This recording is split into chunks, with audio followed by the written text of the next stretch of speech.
sermon ever recorded and speaks for that entire final month.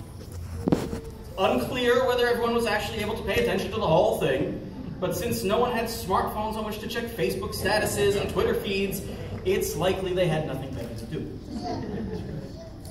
Well, just as the Jewish nation is preparing to begin their next stage as they move from their existence in the desert to their lives in Israel, so too Tzipora is preparing for the next stage in her life as a bat mitzvah. And so, I would like to address Tzipora similarly to Moshe's address of the nation. However, as per Michelle's request, I will make every attempt to keep it to under 1 month long. In the Torah portion that was read yesterday, Moshe continues with his sermon, and in the interest of time, I'm just going to pull out a couple of points that I want to focus on. Moshe lets the people know that there will come a time when there will be success and wealth. And he warns the people with the words, "Ve'amarta bilvavecha, kochi ve'otzem yadi asali esachayel hazeh." And you will say in your heart, "My power and the might of my hand created for me this wealth." Moshe lets the people know that they should remember that it is not just them, but it is God who gives the strength from which the wealth has been created. Now, the wealth in this context does not necessarily refer to monetary wealth, but really it applies to any success in life, whether big or small. While it's important to recognize your own role in your successes, it is perhaps even more important to also recognize God and everyone else who helped you out along the way. Moshe then continues with his sermon, and he gets to an interesting point where he proceeds to outline an entire list of mistakes that the Jewish people had made over the previous 40 years. Now, since I'm trying to emulate Moshe today in addressing Tzipora, it seemed appropriate that I too should make a list and read it off. So I put a lot of effort into this, and my list came up blank. That's right, couldn't come up with anything. At least, nothing as egregious as building a golden calf and declaring it a new god. You've never done that, right? Okay, good. Now, I'd like to take some time to focus a little bit on why Moshe felt it necessary to bring this up now. Here he is, he's addressing the nation before they enter the land of Israel. You'd think it would be a good time for more of a pep talk, something that's likely to raise morale. And instead he chooses to speak about their errors. So I believe the lesson he's trying to get across is one that's brought up again in Sefer Mishlei, the book of Proverbs. In chapter 16 we're told, Ki sheva yipol tzadik v'kam. 7 times a righteous man falls and gets up. What this means to tell us is that the test of righteousness has nothing to do with whether or not a person has failures, but whether or not he gets back up and recovers from those failures. Another perspective on this can be seen in a comment made by Thomas Edison, who is often credited with having invented the light bulb. Between the years 1878 and 1880, Edison tested over 3,000 different designs for the bulb itself, and over 6,000 materials for the filament inside the bulb. After having conducted yet another experiment which did not work to his satisfaction, one of his associates felt discouraged over the failure. Mr. Edison encouraged this associate by cheerily explaining to him that they had not failed at all. Rather, they had succeeded in learning yet another method that will definitely not work. Tzipora, it's time I let you in on a little secret. But I ask that you not share this secret with anyone, as it may ruin my reputation.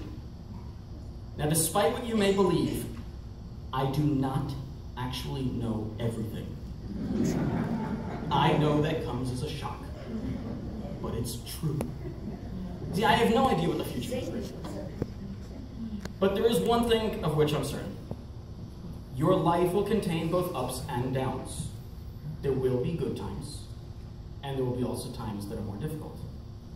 You will have both successes and failures. I ask that as you go through all of that, you keep in mind that life is not about how many of those failures you experience, but rather how you handle those experiences.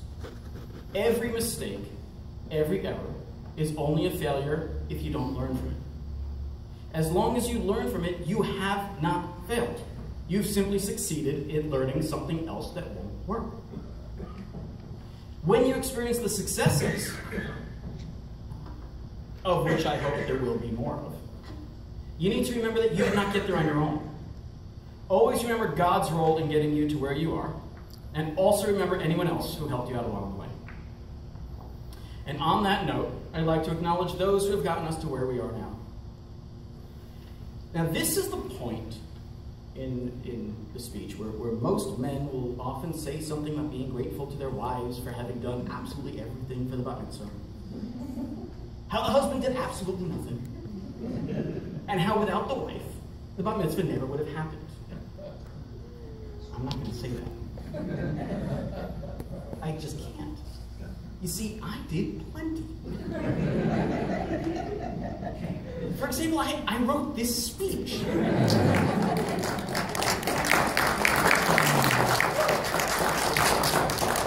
Later on, we'll be shown a video presentation, assuming the equipment works, that I'm proud to say I put together. Now, I don't want to try to belittle the work that Michelle did. You see, when we move into the other room, I want everyone to take note of the beautiful centerpieces that Michelle put together completely on her own. I really had no idea that she had that side to her. And it came out absolutely beautiful, and that was all Michelle.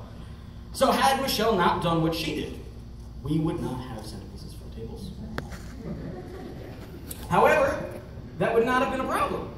Because you see, Michelle's also the one who arranged for the tables and the hall. So, had she not arranged for the tables and the hall, we really would not have needed the centerpieces at all. Now, you might think the hall's a big deal, because you need somewhere to put all the food. But that's not a problem, because Michelle handled the catering. So there wouldn't have even been any food. Well, what are you going to feed all the guests, you might ask? What guests? Michelle took care of the invitations. So without her, none of you would have even known to show up today. Right place. So without Michelle, I would still have been able to celebrate this moment with Tzipora by sitting down with her to watch a video and deliver a speech. But let's be honest, where's the fun in that? So without Michelle, there might still have been a bat mitzvah, but there certainly wouldn't have been a party. Michelle, I know today's supposed to be about Tzipora, but it's actually about you too. We cannot celebrate this moment in her life without also celebrating the mother who got her here. And of course, this is where I feel I need to mention your parents. While they're unfortunately not with us today, their legacy lives on in Tzipora and all of their grandchildren. The values that they have instilled in you show through in the values that you instill in our children. Michelle, you truly are my Eshes Chayil. You're the perfect partner for me, perfect mother to our children. I don't know where I'd be without you, but I'm sure it wouldn't be somewhere good. Yes, life has certainly been quite a ride at times, but it's a ride I wouldn't want to be on with anyone but you. I love you.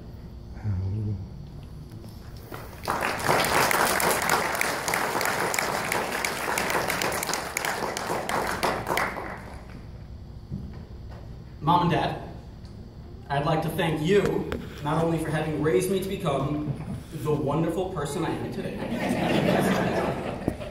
and by the way, you did a great job. Thumbs up.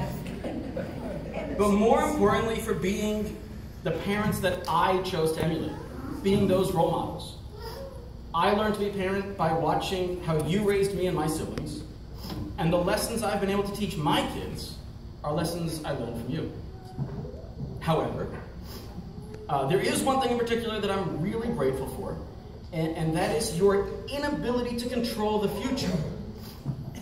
You see, while you may have been wonderful parents, it's important that I acknowledge that I wasn't always the best behaved child. And when I did misbehave, you sometimes scared me straight by telling me that one day I would have children just like me. Thank God you were wrong.